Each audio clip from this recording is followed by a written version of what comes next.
Mira, ponte aquí. Cuando te diga acción. Sí. Acción.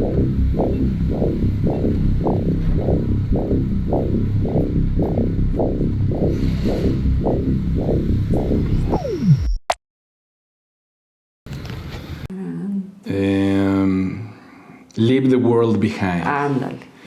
Dejar el mundo atrás. Que pienso como... Este director es el creador de Mr. Robot. ¿Viste Mr. Robot? No, no le he visto tampoco. También la Sería tengo bueno que lo pendiente. viéramos. Digo, lo que pasa es que son 4 temporadas y luego sí se pone denso. La primera temporada me parece muy buena. La segunda me sacó y ya nunca regresé. Pero es un hacker que es muy paranoico. Y que no sabes... O sea, desde el principio te dan como pistas de si esto que está diciendo y que está viviendo es real o no. Porque además la trama se empieza a volver así súper disparada. Como si hubiera un nuevo orden mundial y un grupo de güeyes blancos de traje en un rascacielos decidiendo cómo se mueve la humanidad, que es un poco como la tesis de la película también, ¿no? O sea, es como el tema que le gusta. Pero ahora que la viste, me dijiste que te había parecido, que te había impactado mucho. O sea, ¿cómo te hizo sentir a ti que eres como de otra generación y estás viendo estas nuevas preocupaciones sociales, tecnológicas? Me impactó como la parte paranoica, pero una cosa que me impactó muchísimo fue ver a Julia Roberts sin cirugías, ¿no? Cómo está envejeciendo. Como una mujer de su edad. Sí, como una mujer de su edad, que además es un poco extraño porque los hijos son como un poco chicos para una mujer de 50 y muchos, ¿no?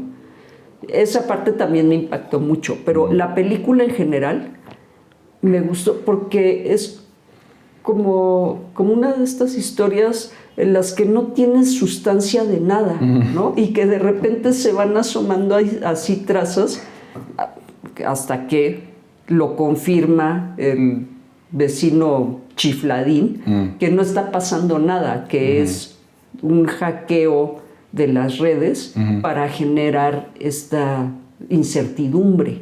Y esa parte, a mí la incertidumbre, pues es un tema que me gusta mucho, porque es con lo que trabajo muchísimo en la consulta del día a día. Claro, la vida es incertidumbre, ¿no?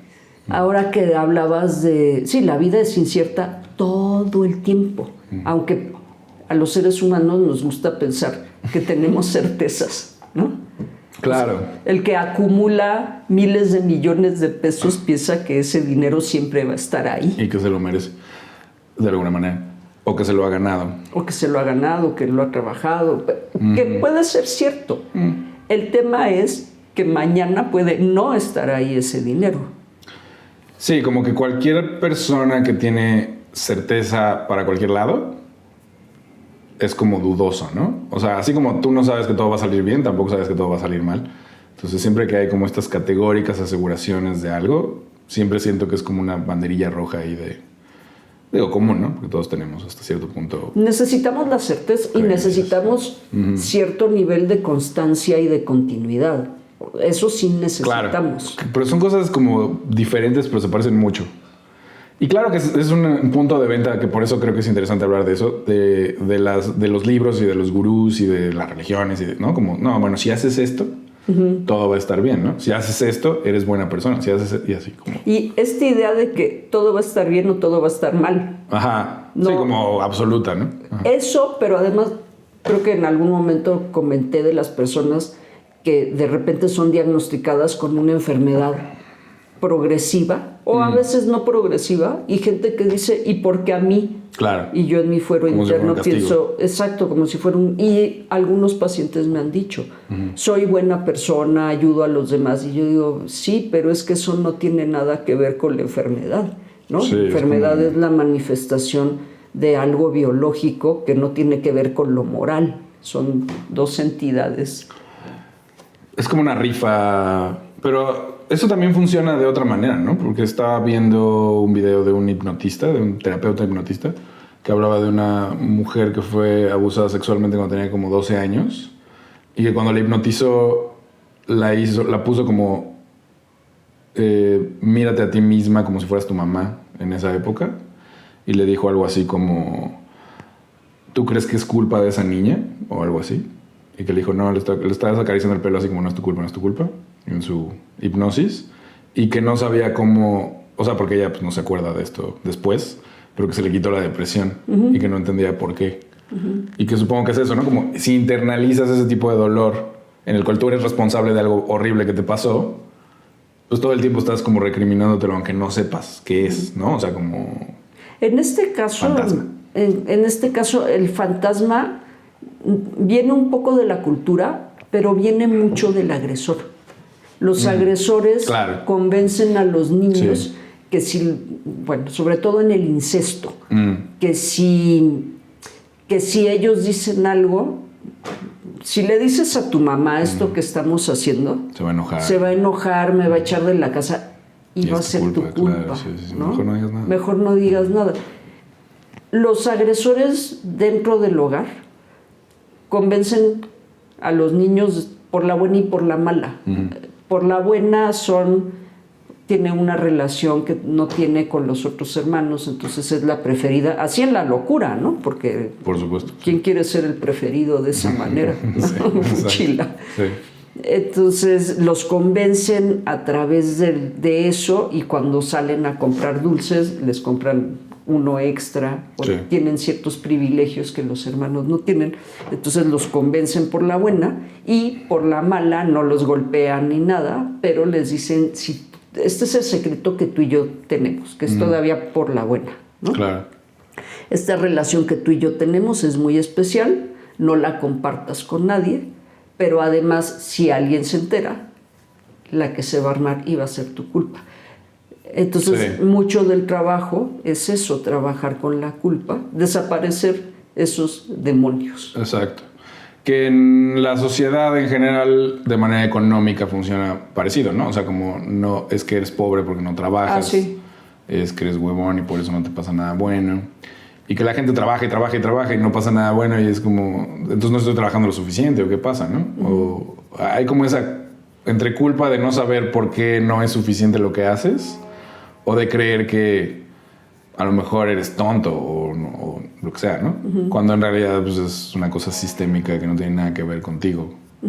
Y que está muy avalada también por todo el discurso industrial que dice, por ejemplo, de las fuerzas de ventas, ¿no? Sí, es muy del echaleganismo y de ponte la camiseta y de... ¿Qué es el sistema opresor? O sea, es como a ellos les conviene que tú dejes la piel ahí en la chamba porque te pueden explotar más. O sea, eso es todo. No hay más que eso, ¿no? Y tú sientes que si lo haces, te vas a ganar algo. Porque te dicen eso, Sí. ¿no? Pero la realidad es que un vendedor tiene un tope de ventas. O sea, Sí, claro. ¿cuántos vendedores se van a hacer ricos de vender lo que venden? Eso me recuerda que deberíamos de ver Sorry to Bother You. Ponemos en la lista. Ajá. Ok, y entonces, ¿qué más pensaste con esta película? Pues pensé eso, pensé que es una de estas películas, porque sí, yo soy una generación diferente, ¿no? Entre la posguerra y esta era cibernética, computacional, social. Y pensaba en Aldous Huxley, por ejemplo, ¿no? En Owen, en estas novelas futuristas de principio de siglo. Incluso pensé en El proceso de Kafka, Claro. ¿no? Como estamos aquí porque queremos, Sí. ¿no? Entonces, oiga, dígame por qué estoy en esta cárcel. Pues usted ha de saber. ¿Y cuándo me van a dictar sentencia? Pues no, sentencia no le vamos a dar, ¿no? ¿Y cuándo me puedo ir? Nunca ha estado cerrada la puerta, siempre se ha podido ir, Claro. ¿no? Entonces pensaba también un poco como en esas paradojas de cómo estamos atrapados en estos procesos que son como maquinarias inmensas en las que quedamos ahí Sí, atrapados como en un engrane en un engrane. en el que, si lo piensas bien, sí está bien. Si lo piensas bien, no sé muy bien por qué nos importa tanto, ¿no? O sea, como pertenecer a cierto sistema, a cierto estatus, a cierto lugar, a cierta ciudad. O sea, como que tenemos unos apegos ahí a cómo más o menos echamos a andar nuestras vidas y ahí siguen. y pues nunca volteas a cuestionarlo mucho, ¿no? Como que sigues así como, pues quieres avanzar, sientes que si no avanzas, pues estás haciendo algo malo. Pero ¿avanzar a dónde? Ajá, que esa es la gran pregunta. A morirte, porque te vas a morir y ya. Eso es todo lo que va a pasar. O sea, como cuestionarte si lo que haces lo disfrutas y luego construiste todo un sistema de vida alrededor de esto que no sabes ni qué es, pero te sostiene, y el hecho de que te sostiene pues es lo que te mantiene ahí, ¿no? O sea, el que paga tu renta y puedes alimentar, y si tienes hijos los mandas a la escuela, lo que sea. Pero no hay mucho más que eso, pues. O sea, perteneces a un sistema económico y eso define básicamente todo, ¿no? Y en esta película pasan cosas como que me gustó mucho cuando están como en el bosque y llegan los venados. Los venados. Porque aparte de lo espectacular y lo que tú quieras, es como...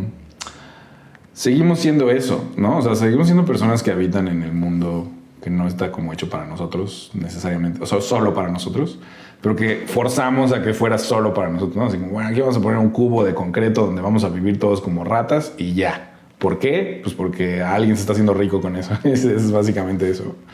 Y no nos detenemos a cuestionarlo porque pues muchos nacimos ya ahí como generaciones después, ¿no? O sea, yo nací en un cubo de concreto y digo, pues lo que necesito es otro cubo de concreto, pero que sea mío. Y eso se volvió imposible. Y entonces ahora es como, bueno, pues tengo que conseguir el mejor cubo de concreto que pueda. Y luego lo piensas bien y dices, pero sí, ¿será necesario? O sea, no lo sé. Pone en duda muchas cosas y también como lo frágil que puede llegar a ser un sistema que se supone que está tan bien construido, ¿no? O tan bien diseñado o pensado. Uh-huh. Que eso es algo que a él le gusta mucho en sus obras. Pero como el principio que es esto del barco, ¿no? Que empieza a acercarse y acercarse y acercarse. Y que dices, bueno, claro, si alguien pierde control de eso, ¿quién es responsable? ¿Y qué importa si estoy aquí, enfrente de él, ¿no? Que además es tan improbable ver una escena así que yo como observadora, como espectadora, estoy pensando, esto lo están soñando, el chavo está alucinando, es una de sus fantasías adolescentes de ojalá llegue el barco y atropelle a mis papás. Y ves la escena de mucha gente parada ahí, como que no lo están registrando, porque además la chica empieza a decir, ese barco se está acercando, ese barco, y como que nadie la pela, es como, no, duérmete, ¿no? Sí, como que asumes que pues, alguien lo va a frenar eventualmente, es normal. No va a llegar, o sea, la vida tiene un curso y ese curso no es muy cuestionable. Claro, y no hay manera de que esto pase, porque esto nunca pasa. Eso nunca pasa, exactamente. Que es como el apocalipsis, ¿no? O sea, de eso se trata la película. Es apocalíptica, la película es apocalíptica. Y es que todo es como extraño, ¿no? Extraño en muchas dimensiones, que un barco encalle, un barco además de esa envergadura que encalle así en una playa turística, ¿no? Si no tendría nada que hacer ahí de entrada, ¿no? De entrada no tendría por qué estar ahí, ¿no? Después, cuando llega el dueño de la casa y dice, me voy a quedar, y dices, y lo que ella también dice, y tú, ¿cómo sé que eres el dueño de la casa y no eres un asesino serial, ¿no? Sí, o alguien que nada más vio una casa y dijo, voy a aplicar esta a ver si funciona. Y entonces ella empieza a ponerse bien paranoica. El marido un poco menos, pero ella empieza a ponerse muy paranoica porque no está muy consciente de qué, pero aquí atrás algo le dice que está diciendo como, no hay internet, no podemos hacer ninguna... Eso, ¿no? Hackear la red, que ahora también pone en evidencia cómo dependemos de la red. Desde que encalle un barco hasta que... ¿Y cómo te comunicas con tu gente? Sí, que nuestra capacidad como de relacionarnos con la realidad tiene que ver con puras empresas privadas, ¿no? O sea, como el gobierno, no que sea increíblemente más confiable que una empresa, pero en teoría pues tú lo escoges. No tiene nada que ver ahí, ¿no? Entonces, claro, Airbnb, Uber, tu servicio de internet, Tesla, o sea, cualquier cosa es como tu vida de pronto depende, o sea, la vida o la muerte están en que si el servicio sirve o no. Sí, ¿no? Que es diferente, por ejemplo, aquí tiembla ¿no? Hay un terremoto en la Ciudad de México y todos sabemos que no va a haber red unas buenas horas. Sí, claro. No estás en esa incertidumbre que de repente, oye, no salen mensajes, no recibo nada, a ver, mándame tú un mensaje. Claro. Es bien diferente porque tienes la certeza de que no va a haber red por unas buenas horas. Sí, digo, porque estamos acostumbrados, como supongo que en otros países que... Sí, entra un huracán y no va a haber red porque se cayeron las... Bueno, eso te iba a preguntar porque hablamos de lo de Acapulco el año pasado, ya volvió a pasar, pero viste que pasó en Florida, ¿no? El Milton. Milton, sí. Y una buena cantidad de influencers se quedaron como para documentar y el gobierno los estaba evacuando y ellos dicen, no creo que pase nada, mi casa está muy bien y luego se perdían. Y al final, no sé, o sea, pues no les pasó nada. Y entonces hablamos de la infraestructura que existe para la gente que tiene dinero y la infraestructura que no existe para los demás, ¿no? Bueno, en términos del desastre, Virginia García Costa, que tiene unos textos, el volumen 1 y el volumen 2 de Los desastres no son naturales, hace una definición en la que dice que la población más vulnerable es la que es pobre o la que vive en asentamientos irregulares, que es la pobre, ¿no? Porque como es pobre, construye con materiales de mala calidad o con técnicas deficientes, en donde se puede. Entonces, que los dos factores de riesgo para sufrir un desastre son ser pobre y la corrupción, porque a ti te dejan asentarte en un lugar donde no debes cuando hay corrupción. Sí. Sí, también el acceso a las cosas de calidad en general, ¿no? O sea, no solo los materiales, sino arquitectos, pues, la tecnología, ¿no? La técnica. Claro. La técnica. Sí, pues tiene mucho sentido. Digo, eso funciona como en todo lo que suceda, ¿no? O sea, en los desastres, pues sí, claro. Y bueno, estos además pienso que también tuvieron un poco de suerte porque... Bueno, creo que también vieron como que cuando llegara a esos lugares en específico iba a ser mucho menos fuerte. Yo no sé si tú recuerdas o viste una de estas... Han sacado además, creo, muchas películas de tornados. Bueno, sacaron Twisters, ¿no? La secuela que se tardó 20 años o 30 en suceder. Sí, no recuerdo cuál, pero es una secuencia en la que la gente está ahí y le dicen como va a entrar un tornado, y entonces unos dicen sí, y otros dicen no, sí, ya vámonos. Y los que van persiguiendo el tornado, los cazadores de tornados, en un momento, o sea, ya tienen 3 días o algo así persiguiendo el tornado, y en un momento una de ellas le dice al líder como nos tenemos que ir, y él dice no, nos podemos quedar, todavía tenemos un margen. Y hay una reflexión que es, si esto que está pasando ahora mismo lo hubiéramos visto hace 3 días, no nos estaríamos quedando. Y es también esa parte de habituación. Claro. Te vas habituando, como que empiezas a sentir confianza. Acá nos pasa cada 30 años. Aquí a cada generación se le olvida que esta ciudad se puede caer a pedazos en un terremoto, ¿no? Y entonces hay simulacro, es la hora del recreo, qué flojera, yo aquí me quedo, ¿no? Hasta que te toca uno te lo tomas en serio. Y hasta que te toca un terremoto es que dices, no, si salgan en orden, no hagan, no griten, no grito, no empujo, no corro, ¿no? Sí, toda la vida yo no salía, o sea, me quedaba y decía, no pasa nada. Hasta que me tocó en el que sí pasó y ya no me puedo quedar. Como que ya me siento irresponsable.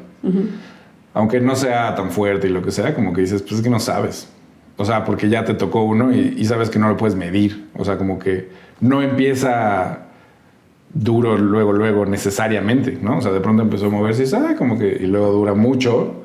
Y tiene mucho que ver con la duración, no tanto con la intensidad, ¿no? O sea, porque me tocó uno muy fuerte, pero fue tan cortito que como que dije, es una sacudida. Sí, estuvo feo, pero pasó en 20 segundos, ¿no? Pero cuando duran un minuto. Sí, ya se empieza a caer todo. Eso es como, y creo que eso hace bien la película, que es como cuando estás viendo un desastre en la vida real, no crees que sea cierto. O sea, al principio. Cuando pasó lo del 11 de septiembre, que yo me estaba despertando así y prendí la tele. No es cierto, mi papá entró y me dijo, ¿ya viste? Y prendió la tele de mi cuarto y fue como, ¿qué? Y le digo, bueno, esto es como... Es una película, ¿no? ¿Qué es? Sí, o sea, inmediatamente me fui a un lugar como, no, está pasando. Y yo dije, ¿en serio? O sea, me tomó un rato como creerlo. Y creo que eso le pasa a todo el mundo, ¿no? O sea, como dices... Es como ver una invasión extraterrestre, como dices, esto no pasa, ¿no? Y eso te pasa en la película todo el tiempo, ¿no? Porque como no hay red, no se reciben noticias. Claro, además el tono de la película es serio. Sí, o sea, es como muy realista, ¿no? No es como Fallout o como cosas que claramente son una fantasía, ¿no? No, sí, no. Es como de hiperrealismo. Sí, eso me gustó, está bien logrado ahí. El tono y como el miedo que te podría llegar a dar algo así, ¿no? ¿Viste el documental de los cazadores de volcanes? No. De Herzog. No. Era una pareja eran esposos, ¿no? Un hombre y mujer. ¿Alemanes? Puede ser, no me acuerdo. Y seguían volcanes y pues estuvieron en muchos lados. Estuvieron en México, en Brasil, en Italia, ¿no? Y encontraron el material porque filmaban muchas cosas. Y Herzog hizo una película con ese material, que es como una película romántica. Y al final, spoiler, pues los alcanza un volcán, ¿no? Y pasa justo eso que dices, o sea, que es como... Se van confiando. Sí, como que a veces lo pueden medir y a veces no, o sea, porque pues también no puedes controlar la naturaleza, ¿no? O sea, como por más que la hayas medido, no quiere decir que esta vez vaya a ser exactamente igual. Y pasaba esta cosa que en una isla, unos meses antes, casi les pasa, ¿no? Y era como llegan a la isla en un barco, una lanchita, y están ahí y toman fotos y graban cosas y son como arqueólogos o como recogen cosas, ¿no? Para analizar. Y justo como que sienten que ya se tienen que ir y se empiezan a ir y ves cómo va bajando esta nube, ¿no? Y cuando tú ves la nube, pues tú dices, bueno, es una nube. Y dicen, sí, pero esa nube está a una temperatura que si te toca te vaporizas. ¿Qué? Entonces ves la nube venir y cómo se suben a la lancha. Y en la lancha ya están pensando como ya nos va a cargar la chingada, ya se acabó. Y llegan al barquito y la libran, ¿no? Pero apenas. O sea, de que ya están lejecillos y ya se ve como la nube ya invadió la isla, ¿no? Y es como, wow. Y luego en Japón, pues estuvieron un rato ahí, varios días, en un campamento con los noticiarios. Y como también veían a los de las noticias ahí, pues decían como, bueno, pues creo que todo. Y se empezaron a ir, pues la banda se empezó a ir. Y hay una parte que es un güey en una camioneta grabando cuando se están yendo y que está paneando y que, según Herzog, eso posiblemente sea la última vez que los vieron vivos, ¿no? Que es así como seguían ahí. Ya se estaban yendo también, pero querían solo hacer un tiro antes. Y ya, no llegaron nunca. Y digo como, pues sí, somos nada, ¿no? Es como eres una pequeña partícula en este planeta. Yo lo pienso siempre como esas pobres hormigas que de repente alguien pasa caminando hasta sin intención y las pisa. Digo, así nos podemos morir muchos de nosotros. Sí, o que nos caiga alguien vacía una cubeta de agua y así, maremoto, bye. Sí.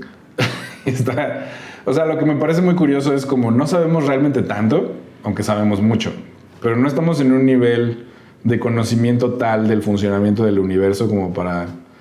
Sabemos muy poco. Ajá. O sea, sabemos mucho más de lo que sabe una hormiga, ¿no? O sea, ese es el punto. Pero al mismo tiempo... No sé, fíjate que en eso tengo mis Mientras dudas. lo estaba diciendo dije, puede ser. Porque cuando hay un eclipse las hormigas se regresan a su casa, ¿no? Cuando tiembla toman sus provisiones también, sus previsiones. Pues estaba pensando en los delfines mucho porque, bueno, los delfines se supone que son muy inteligentes, ¿no? Y seguramente los hay, los pulpos, ¿no? Es como estos... Y que muchos argumentos dicen, sí, pero ¿por qué no tienen ciudades y así? Y es como, pues porque son más inteligentes, no necesitan ciudades, sí, no tienen sistema económico. Tienen unas ciudades mucho más eficientes. Exacto, que las nuestras. Que no son fijas, ¿no? O sea, se van moviendo, se pueden comunicar a kilómetros de distancia.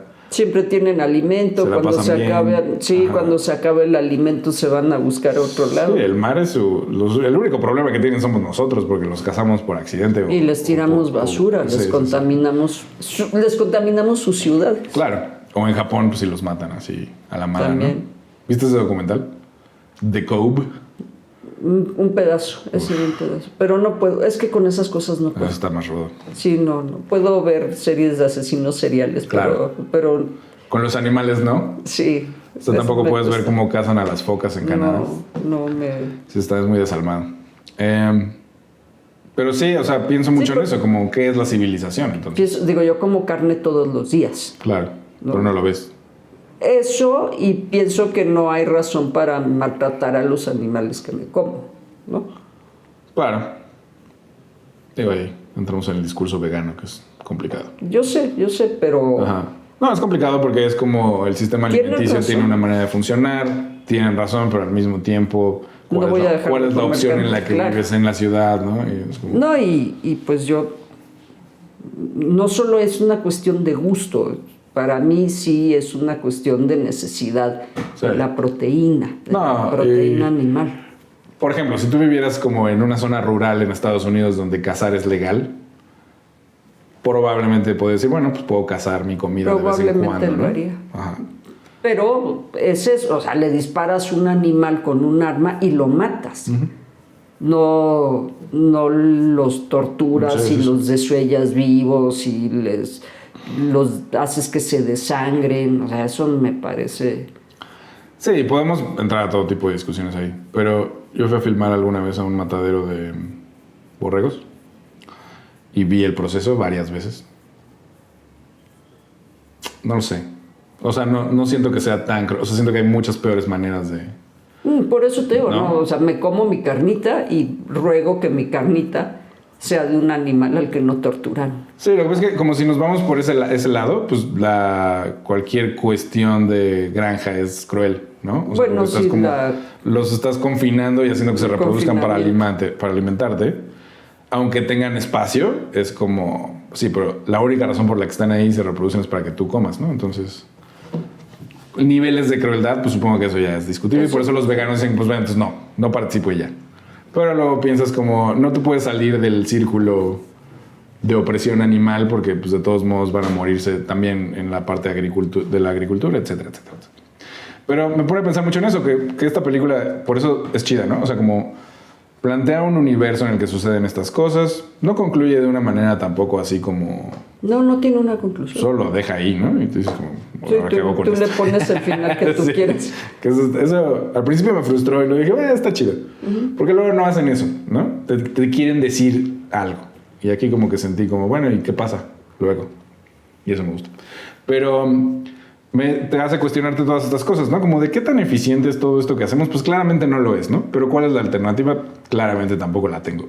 O sea, estamos como en un espacio así de reflexivo en el que lo que uno puede incidir en eso, pues también es muy... Que eso es lo que te plantea la película. Ajá, es como- Ahora estamos atrapados Sí. con las redes, con la Sí, estás en un tecnología, barco que no se puede mover. O sea, tendrías que organizarte en muchos sentidos. Y que al mismo tiempo es un sistema tan grande, o sea, que tan voraz, diría yo, como esto de Tesla que decías. Con las guerras es muy evidente, por ejemplo. El gran poder y alcance que tienen las empresas privadas, ¿no? Que quizás antes nunca habían tenido. Como esto que decían los ucranianos, que pues Elon Musk les empezó a quitar el internet cuando dejaron de poder pagar. Así. Y era un internet pues con el que todos los drones, ¿no? Y todas las cosas operan. Entonces, pues sí es un chingadazo, ¿no? Y ya luego se los volvió a poner. Que era como un apretón de tuerca. Así es como... O sea, entre los gobiernos y las empresas, ¿no? Moviendo como estas cosas. Sí, porque Elon Musk debe haberlo platicado con alguien. ¿no? Claro. No fue nada más, no me pagan, se los retiro. O a lo mejor sí, y luego el gobierno dijo, bueno, nosotros te pagamos. O sea, porque Puede también ser. ese güey es un grifter de la primera, ¿no? O sea, no es un buen tipo. Y lo otro es como que pueden apagar tu coche. Porque, Sí. pues como funciona con el teléfono ahora, ¿no? O sea, si no pagas tu cuenta, pues ya no tienes nada. O sea, no solo es ya no tienes internet ni servicio telefónico, sino apagamos tu teléfono y ya no lo puedes usar. porque lo compraste con nosotros, ¿no? Y ¿Lo es pueden como, apagar? Sí. Ah, no sabía. Sí. O sea, después de que no pagas un mes, es como si no... O sea, cancelan como el sistema operativo. Tiene un candado, digamos. Mira, Entonces, puede estar prendido, pero no lo puedes usar. está bloqueado el Sí. sistema. Hasta que pagues, te dan un número. Y entonces ya no te puedes colgar a internet. No puedes usar tu teléfono, el aparato. O sea, no puedes ni siquiera... tomar fotos, ni No, nada. Hay una pantalla de AT&T que dice así, paga. Y eso no me he puesto a pensar. Eso suena súper ilegal, pero pues es México, ¿no? Y luego piensas como... Cada vez tenemos menos acceso a cosas que antes eran como derechos humanos, ¿no? O sea, como... Agua. El agua. La salud pública, pues ahí va más y menos, ¿no? Estamos como en Noruega. Así estamos empezando el nuevo sexenio. Sí, eso dicen. Pues el informe presidencial. Ah, ¿eso dijo? Bueno, pues hay que hacer una montaña de cadáveres para que... Porque eso es lo que pasa al final, ¿no? O sea, hay un discurso como oficial, hay una cosa que todos vivimos día a día, hay una explotación de fake news también, ¿no? O sea, como para todos lados. Eso también es capitalizable. Hablando de esto de la ultraderecha, es que me voló la cabeza algo que escuché ayer, que dije, claro, eso tiene mucho sentido. O sea, desde que empezó el discurso de Trump, de cómo es... Porque él fue el primero que dijo fake news, ¿no? Cuando decían cosas que en realidad sí eran ciertas de él. O sea, como, es que tiene demandas de acoso sexual. Y decían, eso no es cierto.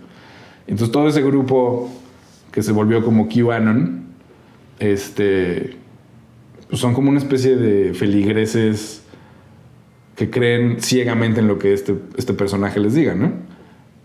Que está como alimentado por Facebook y todo lo que pasó con ¿cómo se llamaba este documental que hicieron? De esta empresa que generaba como muchísimas cuentas falsas de noticias falsas para ganar elecciones, ¿no? Cambridge Analytica. Y que pues, acusaron a Zuckerberg de que era cómplice. Él dijo que no, luego se demostró que sí, entonces tuvo que pagar un varo, etc. Pero es como, sí tuvo que pagar un varo, pero las elecciones sucedieron y se ganaron y ya, ¿no? Y nadie cuestionó nada. Y que es como... Hay un güey que hace documentales en Estados Unidos que sacó un documental como golpeando a la derecha, no por accidente, o sea, no como parte de que él fuera de izquierda, pero como siguiendo a los Trumpers, lo que los llevó hasta el 6 de enero. Y justo cuando lo estrenó, un asunto que tenía como de mal comportamiento sexual, que eso es como una cosa de... Básicamente le insistió a una morra que quería como coger mucho. Y entonces ella se sintió como mal, ¿no? Y parece que ese era como su modus operandi de muchas maneras. El güey lo plantea como, hice eso, me disculpé por eso hace muchos años y de pronto regresó justo ese día. Entonces estábamos estrenando y me habló por teléfono y me dijo, quiero que el cheque que existe de HBO me des una parte de eso para no decir nada. Una cosa así. Y que el güey dijo, no, pues no. Y entonces... miles de noticiarios, una campaña que claramente estaba como pagada por alguien, ¿no? O sea, independientemente de que lo que haya hecho esté mal, es como todo el aparato que existe alrededor de eso para golpetear o para esto, ¿no? Y algo que yo no vi venir es que en el momento en el que él salió a decir como, bueno, esto que hice estuvo mal, esto fue manejado así, o sea, como a decir como su versión, se le acercaron instantáneamente todos los outlets de noticias conservadoras, o sea, Fox News, Infowars, todo el aparato QAnon a tratar de contratarlo y decirle como, no, ven y cuéntanos tu historia de que la izquierda es una mierda, de que el woke culture, ya sabes, como vuélvete nuestro aliado. Y que él dice, no había pensado que hay una gran cantidad de negocios ahí, o sea, hay mucho dinero de venderle cosas a esta banda, ¿no? Y digo, claro, es como la nueva iglesia, o sea, es como divides, tienes estos que son como... Sí, porque les puedes demostrar que dijo mentiras o que hizo esto o aquello, no les importa. Entonces, como, pues es como Cristo, ¿no? O sea, es como... Pero es que hay tanta información en las redes que ¿a cuál le crees? Y luego Exacto.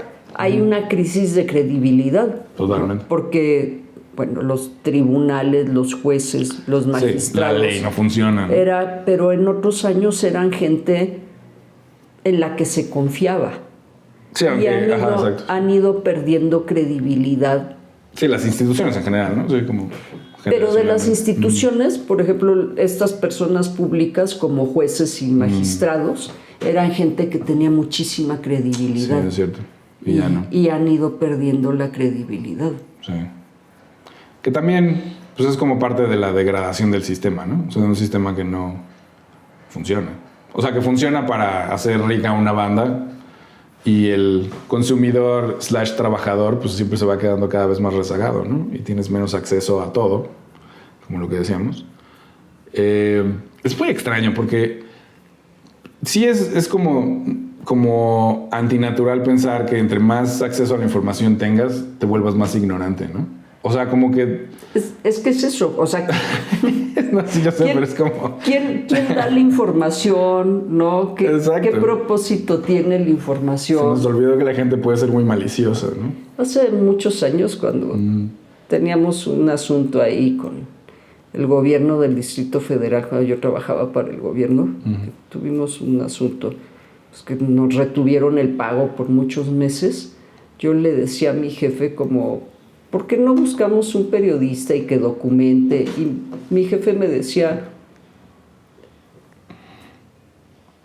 no te recomiendo siquiera que te tomes el tiempo de hacerlo. Ok. Porque en este momento político, a ningún periodista le interesaría golpear a nadie de estas personas que están involucradas. Claro. Me dijo, entonces no creas que los periodistas documentan por el bien público necesariamente, sino es una cosa muy política, ¿no? O sea, la gente... Y de mercado, ¿no? O sea, de ¿por qué si me van a pagar, pues? La gente a la que nosotros hubiéramos denunciado no era gente que en ese momento tuviera alguna injerencia política en lo que estaba ocurriendo en todo el panorama político. No formaban parte de la plática o de los intereses generales. Exactamente. Entonces, ahí fue cuando terminé de entender que hacía muy bien en casi no leer noticias, ¿no? Leo algunas noticias solo para saber de qué están hablando, pero no porque le crea ni al que dice que sí ni al que dice que no. Solo quiero saber cuál es el contenido de lo que se mueve. Claro, porque digo, en México además ser periodista de verdad, o sea, como tratar de buscar la verdad, entre comillas, pues es peligrosísimo, ¿no? Peligrosísimo. O sea, yo creo que ya... Es algo que me interesaba mucho en algún momento y siento que es como, pues no. O sea, no. No, tienes que vivir en otro lado, escondido. No, ¿y para qué además? O sea, es como te va a tragar un sistema que está diseñado, o sea, que ni siquiera importa, o sea, no se va a distinguir de lo otro, ¿me explico? Es muy difícil. Y como en el mundo, en el resto del mundo, que esto también pasa, pues, pero también es un sistema que se alimenta de la atención de la gente. Y la atención de la gente está ya como... ¿Qué esto decía este güey de ayer, Andrew Callahan? Que era como... Todo está diseñado a partir de algoritmos personalizados. Entonces, pues la verdad, ¿qué es? ¿No? O sea, es como lo que a esta persona le interesa consumir, es lo que le va a llegar. Y entonces la gente que genera este contenido, pues va a generar eso que ya existe una necesidad para... O sea, se volvió un... La información es un producto Exacto. de consumo. Y debería de ser algo como ajeno a ese sistema, ¿no? O sea... como en teoría sería un juez, o sea, es como alguien que no tiene, que recibe como una especie de dinero que siempre es el mismo, porque su trabajo es como observar, sí, ¿no? Aunque también, pues ahí entramos en todo el tema de la subjetividad, ¿no? Claro. Y de cómo cada quien filtra. Por eso hay izquierda, por eso hay derecha, por eso hay centro, por eso hay centro derecha, centro izquierda, porque cada quien filtra con su propio sesgo. O sea, todos tenemos un sesgo. La objetividad no existe. No, pero ¿no crees que podría ser como... O sea, que el periodismo tendría que estar mucho más cerca como de la ciencia? O sea... Es que la ciencia también tiene su sesgo. No, claro, pero es como... Es justo en el espacio en el que existiría como más preocupación por diseñar un sistema donde sea más probable alcanzar la verdad, ¿no? Digo, en teoría. No sé si esto... No es que esté inventando nada, ¿no? Mira, regresamos al tema de, por ejemplo, de las ciudades. Ajá. Nosotros vivimos en estas ciudades, los delfines viven en sus ciudades, Sí. ¿no? Y son dos maneras de pararte en el mundo y las dos funcionan. Entonces, esto de acercarte más a la verdad, pues ¿cuál es la verdad? Porque la verdad de ahorita no es la misma verdad de hace 80 años. No, pero es como analizar la información. O sea, por ejemplo, no puede haber editorial en eso, ¿no? O sea, tú registras un hecho de una manera científica. Pero es que aún cuando registras un hecho, tienes un sesgo. ¿Cómo cuál? Por ejemplo. Un científico, por ejemplo, este me gusta. Por años dijeron que las mujeres no podíamos volar aviones porque no tenemos las mismas habilidades. No me preguntes cuáles, porque ya no me acuerdo, pero había estudios científicos de cómo las mujeres no tenemos las mismas habilidades. No me acuerdo si visuales, ojo, mano, pero somos inhábiles para volar aviones. Y eso está científicamente comprobado hasta hace muy poco tiempo. Y entonces hace muy poco tiempo revisaron esos estudios y dijeron, bueno, si existe una diferencia es mínima. Y yo digo, ¿de veras? O sea, ¿de veras alguien piensa que hombres y mujeres percibimos y nos movemos diferente en el mundo? Me queda clarísimo que en términos generales hombres y mujeres tenemos una diferencia importante de fuerza. Pero no podrías ampliar eso a la coordinación ojo-mano, por ejemplo, porque entonces los hombres deberían bordar y hacer labores muy delicadas con las manos si los hombres son más hábiles en la coordinación ojo-mano. Puede ser. O sea, entiendo como que hay un sesgo cultural, pero digamos, ahora sabemos que eso existe. No podemos considerarlo. O sea, como hablar de... Sí, o sea, ¿no? lo considero, pero considerándolo, mi metacomunicación es esa. Siempre va a haber un sesgo. Claro, pero de acuerdo, sí, siempre va a haber un sesgo. Y la cultura va a seguir cambiando, y las personas, y etcétera. Y la ciencia está pegada en la cultura. Sí, pero es el lugar menos viciado de todos, en teoría. Diego. No sé, es que creo que esa es parte del discurso peligroso, porque es un discurso muy normalizador de que la ciencia lo resuelve. No es que lo resuelva todo, pero porque claramente no. No. Pero tiene muchas otras cosas. O sea, son como sistemas que funcionan a partir de cosas, ¿no? O sea, como, digamos... La ciencia funciona. Yo sé. Estoy diciendo que no funciona. Claro. A lo que voy es como... El lugar en el que un científico se puede mover está determinado por el presupuesto que hay. También. Y ese presupuesto viene... O sea, siento que el sesgo viene de ahí. No necesariamente de la comunidad científica en general. O de un científico en particular. Pero puede haber. Cada científico pertenece a su cultura. No, yo sé. A lo que voy con eso es como... O sea, todo lo que dices estoy de acuerdo. Solo creo esto. Que es como... Si no existe un lugar o un espacio en el que el objetivo mismo sea alcanzar la objetividad por la objetividad misma, y que no existe porque no es...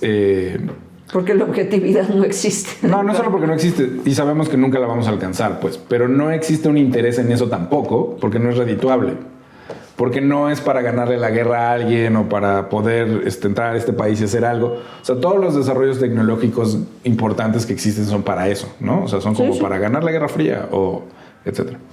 Entonces, si eso existiera, ¿no? Y esto es obviamente hipotético y utópico si quieres, pero... siento que debería de pertenecer a ese espacio. ¿Me explico? A ver, algunos de los que hacemos investigación, que hacemos investigación social. Por el bien de la humanidad, en teoría. Para explicar, por lo menos para explicar comportamientos, para prevenir cosas. O yo he participado en la investigación, por ejemplo, en la pandemia, con otras 2 investigadoras. Y era el objetivo, publicamos varias cosas, una con médicos y otra con adultos mayores. Con los médicos, muy pronto nos dimos cuenta que los médicos estaban muy quemados. Y te estoy hablando de julio, agosto. O sea, la pandemia empezó en México en marzo. Julio, agosto los médicos estaban muy quemados. Entonces ya cuando publicamos... pues sí teníamos una intención de evidenciar que los médicos le estaban pasando súper mal. Quemados, te refieres a cansados. Cansados. Y no es que manipulamos ni la información, ni las cifras, ni nada, pero sí había una intención. O sea, ya que teníamos la información, decíamos, estaría padrísimo publicar así los datos duros, ¿no? De tantos médicos contagiados de COVID, tantos médicos no sé qué, tanto. Pero el primer artículo que publicamos era para evidenciar lo mal que le estaban pasando. Cuando pudimos haber publicado, teníamos una base de datos muy grande con muchísima información y escogimos publicar algo que mostrara, porque, bueno, tal vez ya se nos va olvidando, pero había un discurso contra el área médica que estaba dejando morir a los pacientes y no sé cuántas cosas. Sí, siempre es como la gente que más se está chingando es la que además recibe el peor trato. Entonces, lo que nosotros escogimos publicar fue, a ver, la están pasando súper mal, también se están enfermando, también se están muriendo. Obviamente. Y los violentan en la calle. Los violentan en la calle, pero incluso de manera no propositiva, pero en sus casas. Tenía yo uno de los entrevistados que le ponían la comida en el garage y tenía que ir a dormir a otro lado para que no fuera a contagiar a sus papás y a su familia. Que yo no la clasificaría como violencia, pero era una agresión muy fea. No poder entrar a la casa, comer en el garage como apestado. Entonces, hacemos investigación, recogemos los datos, tratamos de ser objetivos los investigadores. A mí no me pagaron ni un peso, estoy muy orgullosa por todo lo que publiqué no yo, o sea, sino lo que quiero decir es, estoy muy orgullosa de haber publicado con estas dos investigadoras, que son dos investigadoras que tienen 40 años haciendo investigación. Me siento muy contenta de que me hayan invitado a participar de esto, pero yo no cobré un peso, ni voy a cobrar un peso por esas publicaciones. Hay una cuestión de dineros, después ocurrió algo con los dineros del CONACYT, porque ellas viven de la investigación, que bueno, ese es otro tema, pero que efectivamente tiene que ver con los dineros.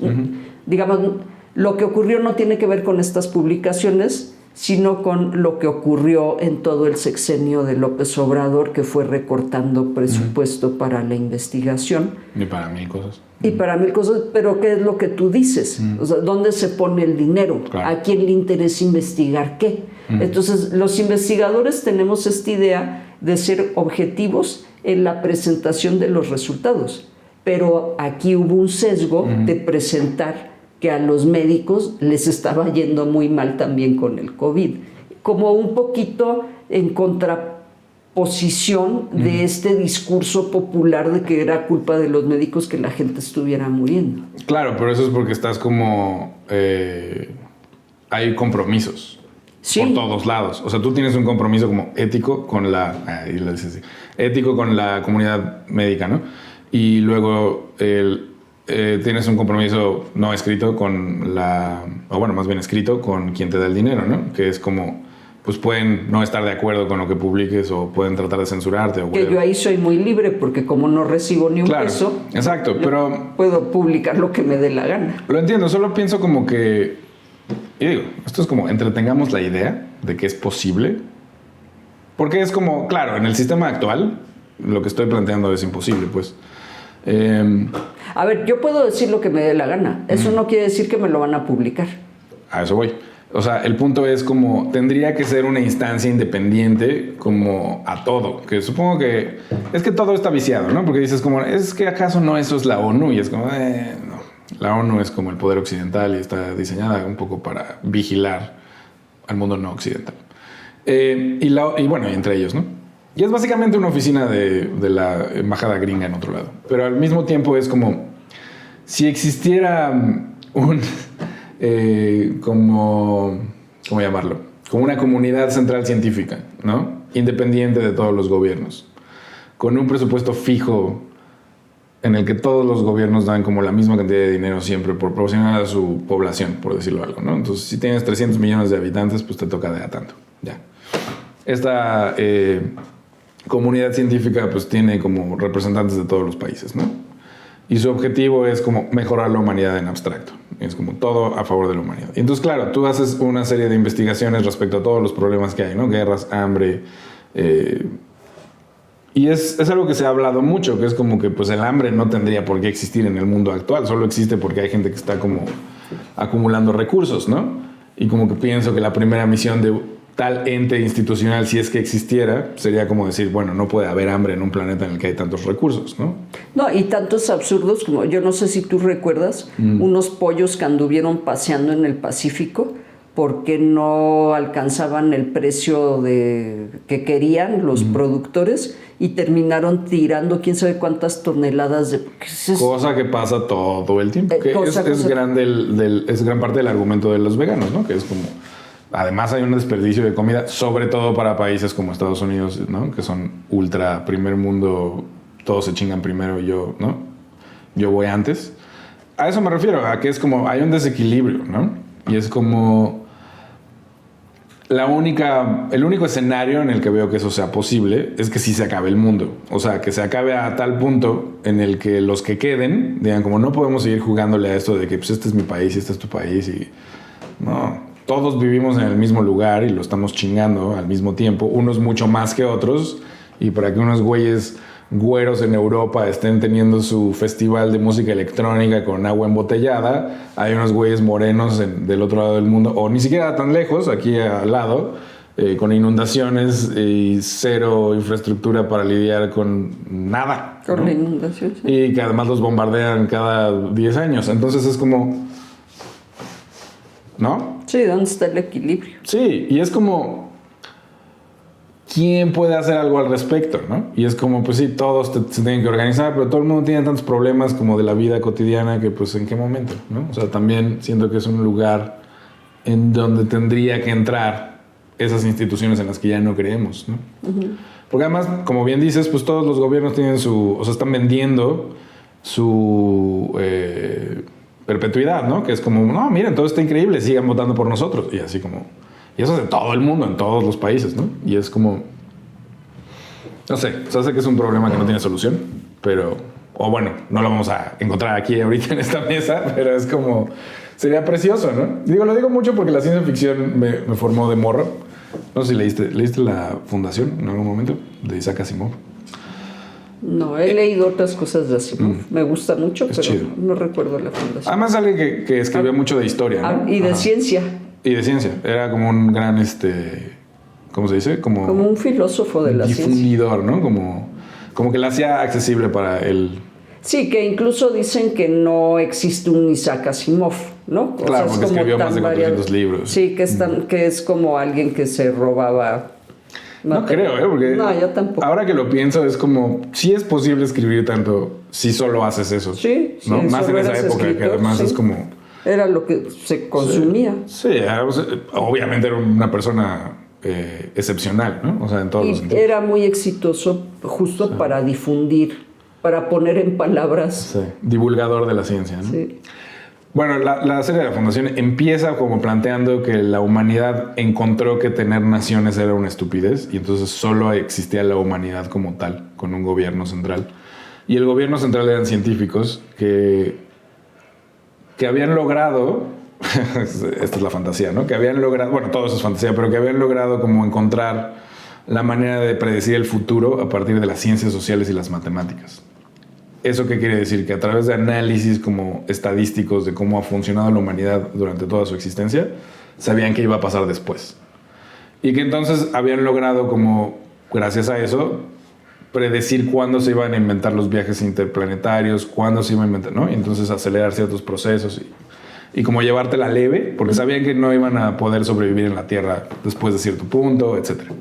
Entonces había paz y ya había un sistema interplanetario, no sé qué tanto.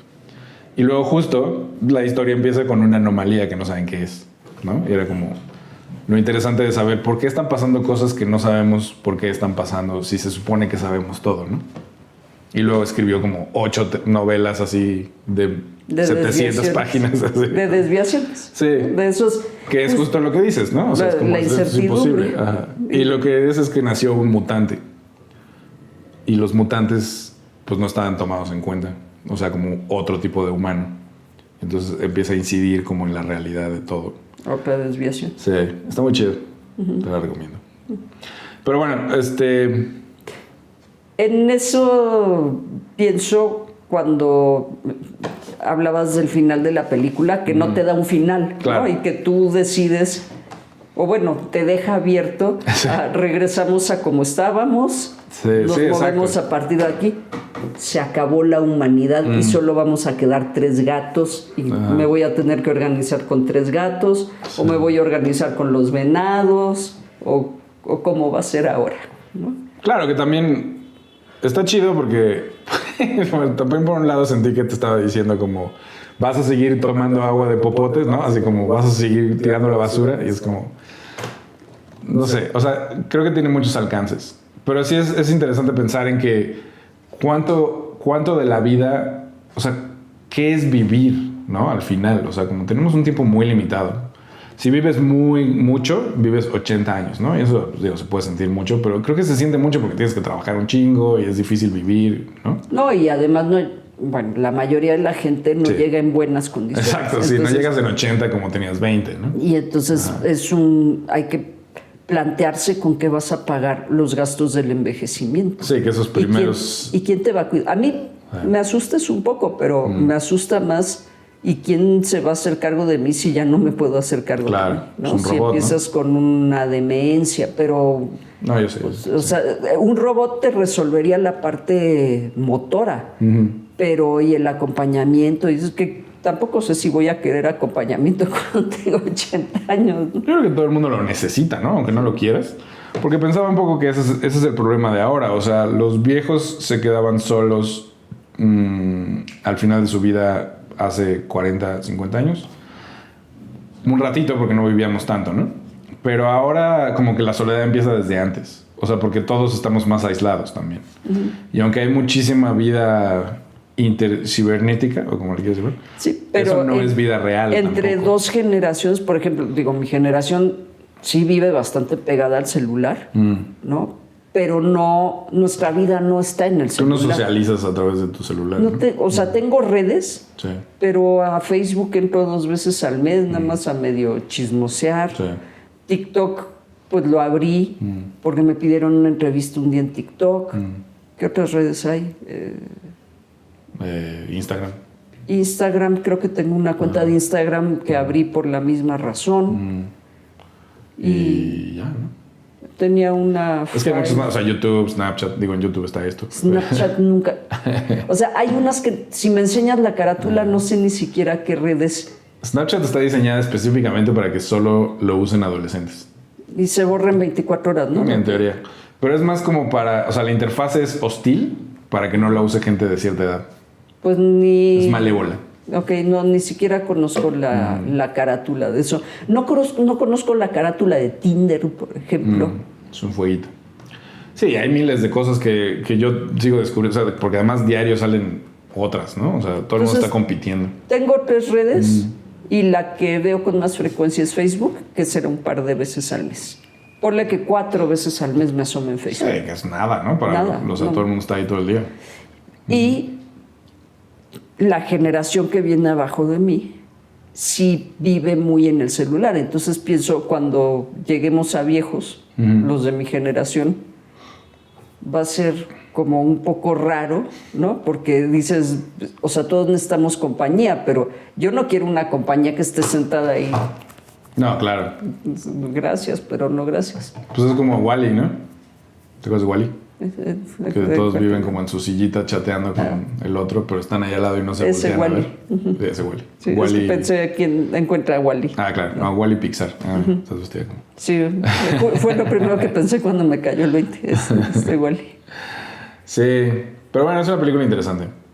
Saca Sí. a relucir todas estas cosas, ¿no? Sí. Y Y también este brinco generacional, ¿no? claro. Que es curioso porque la que se da como más cuenta de las cosas es la hija adolescente. Sí. Ahí viene el barco, Sí. qué onda con los venados. Es la que está menos ausente. Es la que, sí, la que Curiosamente. es como más zen. Sí. La mamá es como muy paranoide, Sí. el papá como que vive en otro lado y el otro adolescente pues vive en las redes. Sí, también se ven las diferencias como de clase y culturales, ¿no? Y raciales. O sea, como todo eso está muy... Sí, todo que eso juega.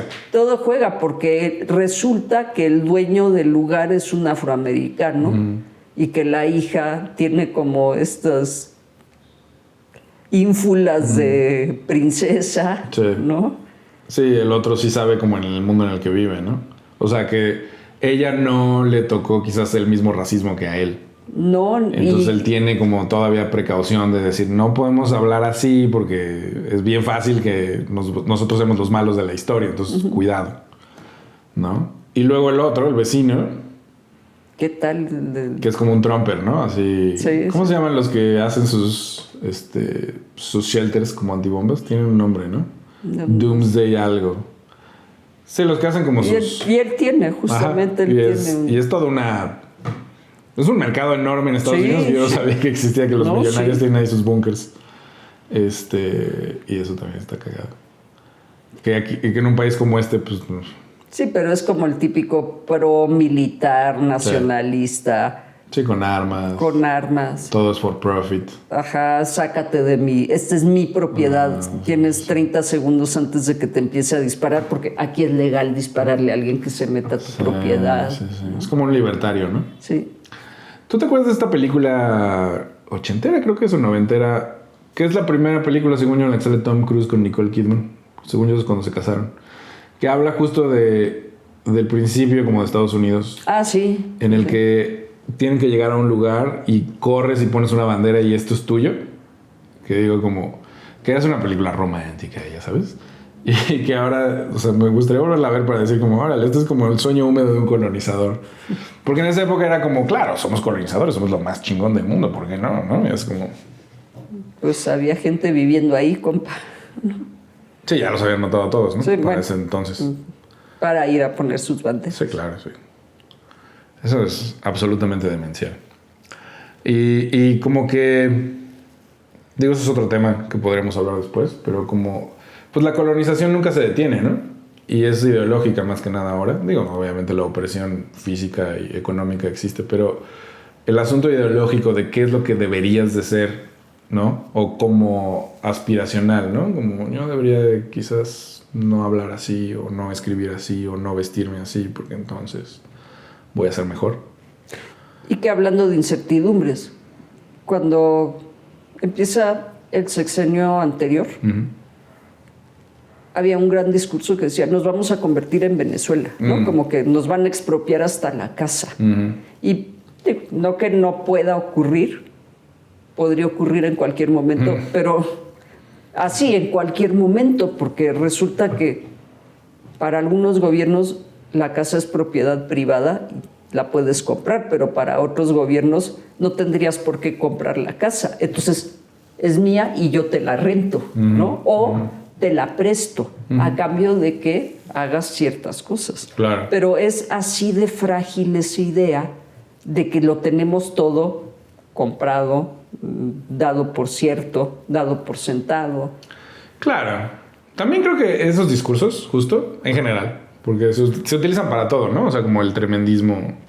Es como terrorismo, ¿no? Terrorismo, no sé, informacional, no sé cómo llamarlo. Sí. Que es lo de los fake news, ¿no? Que es como, sí, digo, los Trumpers ahorita están diciendo eso, ¿no? Como, es que si no gana Trump, es el final de América. Y es como, No, gane quien gane, todo va a seguir básicamente igual. pero hay un discurso siempre de esto va a ser el final. Y yo digo, ¿el final de qué? ¿El comienzo Sí. de qué? ¿O la continuación de qué? Pero eso siempre pasa, ¿no? Que eso es algo que estaba escuchando en otro podcast el otro día, que era como a lo largo de toda la historia de la humanidad, todo el mundo ha creído que ya se va a acabar. Me acuerdo muchísimo que la última vez que hablé con mi papá de esto, que ya estaba muy mal de cáncer, fuimos a comer como a un Sanborns o algo así, y, o sea, antes de que estuviera como ya en cama todo el tiempo.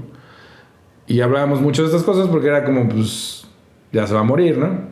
No sé, se pone como filosófico. Digo, con él siempre era bueno hablar de estas cosas. Y yo le decía, es que si se acaba el mundo un poco, da lo mismo, ¿no? O sea, como, ¿qué voy a hacer? Y él me dijo, no, es que eso estaría muy mal. Y digo, pero de todo el mundo aquí, tú eres el único que ya sabe más o menos que, pues ya, ¿no? ¿Qué importa? Y dice, no. Entonces me llegó esta como cosa de... Las generaciones tienen una ideología como muy fija de acuerdo a cómo fue su educación y en el momento en el que crecieron, o sea, los valores que cada generación tiene, ¿no? Y como los suyos y los míos pues, nunca realmente comulgaron tanto. O sea, aunque pensábamos básicamente lo mismo en ciertas cosas como la religión y la justicia y como la ética, ¿no? Sí, las cosas que consideramos importantes no son para nada las mismas, ¿no? Y se me hace muy chistoso como que pues eso determina muy, muy fuerte cómo vives, ¿no? O sea, a qué le das, para qué trabajas, en qué trabajas, cómo lo haces, de qué manera te mueves en el mundo, ¿no? Y digo como, eso, pues ninguno de los dos lo diseñamos, o sea, solo caímos ahí y nos sucedió, ¿no? Es como... Sí, que es cuando pienso yo en Aldous Huxley o en Sí. Orson Welles. Claro. No, H.G. Wells. En H.G. Wells. Estamos hablando de 1984. Sí, 1984. Y tiene otra novela. Pero es Orwell. Orwell. Sí. H.G. Wells es La máquina del tiempo. Orwell es 1984. Y la granja, ¿no? No, la granja es Orwell. Es Orwell. Orwell es 1984 Orwell es y la granja. Ajá. Y Huxley, que es es el mundo previo, perfecto. Un mundo feliz. Un mundo feliz, claro. Soma. El Soma. Me encantaba eso. Decía como, claro. Y ahora pienso como, Soma es esto. ¿Sí? Puedes no sentirte mal nunca más. Solo ve esa pantallita. Véanos en esa pantallita. Gracias. Muy bien, Diego. Lisa. Corte. Corte. Adiós. Banda. Compren.